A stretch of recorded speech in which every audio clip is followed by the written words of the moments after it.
জাৰগাঁও বান্ধৰ দেউল উৎসৱৰ সোণালী জয়ন্তী সমাৰোহ আৰম্ভ। ওদালগুৰি জিলাৰ জাৰগাঁও বান্ধৰ দেউল উৎসৱে গৌৰৱোজ্জ্বল ৫০টা বৰ্ষ অতিক্ৰম কৰা উপলক্ষে তিনিদিনীয়া বৰ্ণাঢ্য কাৰ্যসূচীৰে আয়োজন কৰা সোণালী জয়ন্তী সমাৰোহ আজি সোমবাৰৰ পৰা আৰম্ভ হৈছে।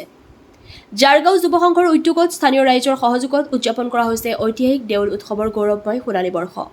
আজি পুৱাৰ ভাগত পৰিৱেশ নিকাকৰণ, জাৰগাঁও শিৱ মন্দিৰৰ শুভ উদ্বোধন আৰু বন্তি প্ৰজ্বলন কাৰ্যসূচীৰে শুভাৰম্ভ কৰা হয় সোণালী জয়ন্তী সমাৰোহৰ। ইয়াৰ পিছতে উত্তোলন কৰা হয় ৫০খনকৈ পতাকা। ইয়াৰ লগে লগে স্মৃতি তৰ্পণ, গছপুলি ৰোপণ, সোণালী জয়ন্তীৰ তোৰণ উন্মোচন, অতিথিশালাৰ দ্বাৰ উন্মোচনকে ধৰি ৰূপায়ণ কৰা হয় কেইবাটাও গুৰুত্বপূৰ্ণ কাৰ্যসূচী।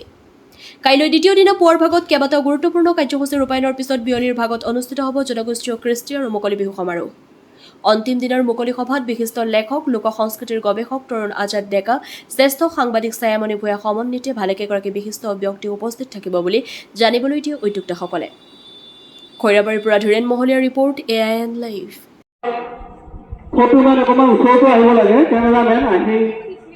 আমাৰ কাল্পনিক বান্ধৰ দৌল উৎসৱ উদযাপনৰ ইতিবৃত্তটো আমি ধৰক সৰুকালিৰ অৱস্থাৰ পৰাই আমাৰ পূৰ্বপুৰুষসকলে যেতিয়া আমাৰ ইয়াত পুৰণা কাল্পনিক বান্ধ এইটো অৰ্থাৎ এই খণ্ডটোতে আছিলে, পুৰণা বান্ধটো যেতিয়া সম্পূৰ্ণৰূপে নিৰ্মাণ হয় তেতিয়া তাৰমানে ইয়াতে এটা খুব সুন্দৰ প্ৰাকৃতিক দৃশ্য এটা ভাহি উঠিছিল।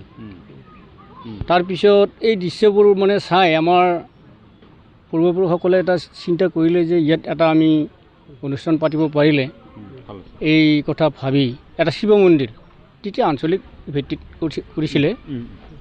তাৰপিছত ২-৩ বছৰমান তেনেকৈ আঞ্চলিক ভিত্তিত কৰাৰ পিছত এই কিছুমান পৰিস্থিতিত দেশৰ বা সমাজৰ তেনেকুৱা পৰিস্থিতি সাপেক্ষে আঞ্চলিকতাটো বাদ পৰি গ'ল। বাদ পৰি যোৱাৰ পিছত আমাৰ তৰাবাৰী চুবাৰ যিখিনি খেল সমিতি আমাৰ গাঁওখনে তাৰমানে এইটো আমি ধৰি ৰাখিলোঁ। তাৰপিছত তাল এনেকৈ চলি আছে মন্দিৰটো। হয়, এই প্ৰত্যেক বহাগৰ মানে ২৮-২৯ তাৰিখত দুদিনীয়াকৈ ঠিক পুৰণা আমাৰ এই মানুহখিনিয়ে যেতিয়াৰ পৰা তাৰমানে আৰম্ভ কৰিছিল তেতিয়াৰ পৰা এইটো ২৮ আৰু ২৯ তাৰিখৰ পৰা চলি আহিছে। তাৰপিছত আহি এতিয়া ধৰক ৫০ বছৰ অতিক্ৰম হৈ গ'ল। আমি তাৰপিছত ৫০ বছৰ অতিক্ৰমৰ আগত আমি নাছিলোঁ যেনিবা, আমি সৰুকালিত এইবিলাক দেখা পাইছিলোঁ আৰু তাৰপিছত আহি এতিয়া আমি পৰ্যায়ক্ৰমে নতুন চাম আৰু মধ্যচামৰ মানুহখিনিয়ে এই অনুষ্ঠানটো আমি জীয়াই ৰাখি আহিছোঁ। আৰু আজিলৈকে এই মন্দিৰত যথেষ্টখিনি ভক্তৰ এটা সমাৱেশ হয়। আৰু অবিভক্ত দৰং জিলা আছিলে হৈছে তেতিয়া বান্ধৰ দৌল বুলি ক'লে অসমৰ ভিতৰত দ্বিতীয় এনেকুৱা দৌল বুলি কৈছিলে। আৰু কিছুমান পৰিস্থিতিত কেতিয়াবা যেনিবা সীমিতও হৈছিল দেশৰ পৰিস্থিতিৰ ক্ষেত্ৰত। তথাপিতো আমি দৌলটোৰ তাৰমানে নিয়মটো কৰি আহিছিলোঁ পৰিস্থিতি নেওচি হ'লেও। আৰু বহুতো ভক্তই ইয়াত তেওঁলোকৰ দৰ্শন ল'ব আহে আৰু তেওঁলোকে সেই ভবামতে ফল পাইছে বোধহয়।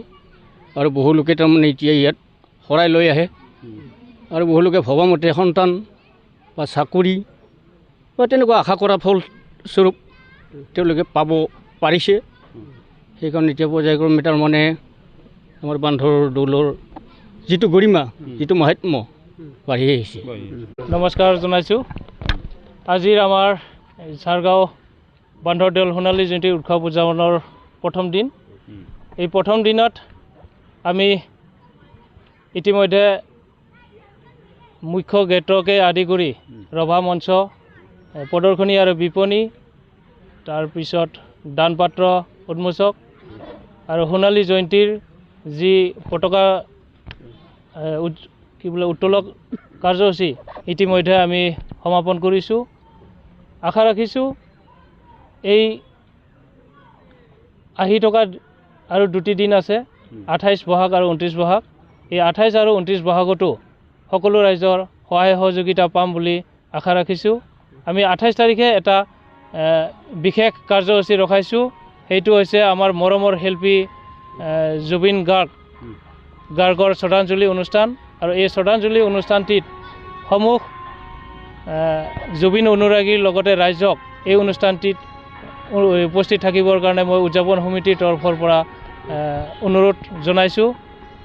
আৰু 29 বহাগত আমাৰ এখন মুকলি সভা অনুষ্ঠিত হ'ব আৰু এই মুকলি সভাত বিশেষ আমন্ত্ৰিত অতিথি হৈছে অৰ্থাৎ নিৰ্দিষ্ট বক্তা ছায়মানী ভূঞা বাইদেউ। গতিকে তেখেতৰ অনুষ্ঠানতো সকলো ৰাইজৰ উপস্থিতি আৰু সহায় সহযোগিতা পাম বুলি মই আশা ৰাখিলোঁ। যিটো 28 তাৰিখে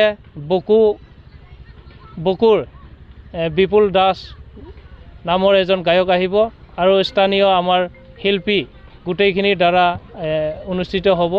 আৰু 29 বহাগত আমাৰ হাজোৰ জ্যোতিপল তালুকদাৰৰ গীতৰ শৰাই অনুষ্ঠিত হ'ব আৰু বহুতো কাৰ্যসূচী আছে। গতিকে সকলো ৰাইজৰ সহায় সহযোগিতা পাম বুলি মই আশা ৰাখিলোঁ। ধন্যবাদ। যিকোনো খবৰৰ বিজ্ঞাপনৰ বাবে যোগাযোগ কৰক 7896121996।